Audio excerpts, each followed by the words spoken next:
উপজাতি ছাত্রছাত্রীদের স্কলারশিপের দাবিতে গোর্খাবস্তি স্থিত জনজাতি কল্যাণ দপ্তরে বিক্ষোভ প্রদর্শন করে টিএসইউ ছাত্র সংগঠনের সদস্যরা।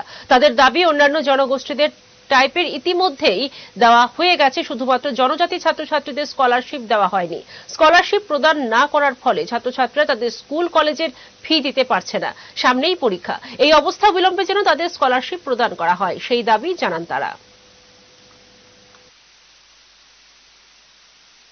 हम लोग यहाँ पर आए कि हम लोग का स्कॉलरशिप अभी तक नहीं दिया गया है और हम लोग का जो एडमिशन फी और पेमेंट का वो वगैरह अभी हम लोग अभी तक नहीं दे पाया क्योंकि स्कॉलरशिप नहीं मिला। हम लोग उसमें ही डिपेंडेंट है क्योंकि जब स्कॉलरशिप आएगा हम लोग का एडमिशन फी भी हम लोग का वो जो सेमेस्टर फी भी देना पड़ेगा, जो जिसके बिना हम लोग एग्जाम भी नहीं दे पाएगा। तो हम लोग का एग्जाम भी पास में आ रहा है, तो अभी तक हम लोग का स्कॉलरशिप नहीं घुस रहा है और बाकी का लोग को देखे तो उन लोग का तो मिल ही गया, मतलब कि जैसे कि अदर टाइप का उनको तो मिल ही गया।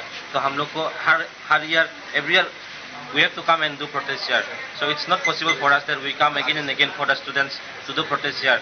Norok saimano tabuk tiprago nobar wati phaimani bagai belaino rong serongnaই rongni ganagini pura tipra hasteni lukurok jung jalak kasada fiake ba u jungjalle bisingo phalose jung o jaga jara B.Ed khlainai nursing পড়িনাই NITও পড়িনাই ইকফাইও পড়িনাই বা general কলেজও পড়িনাই জং ও জায়গা তিনি মা ফাইকা reason তামো every year একটা বছর বাদ করে যে বছর স্কলারশিপ নি বাগে প্রবলেম ক্রিয়েট হন গিয়া।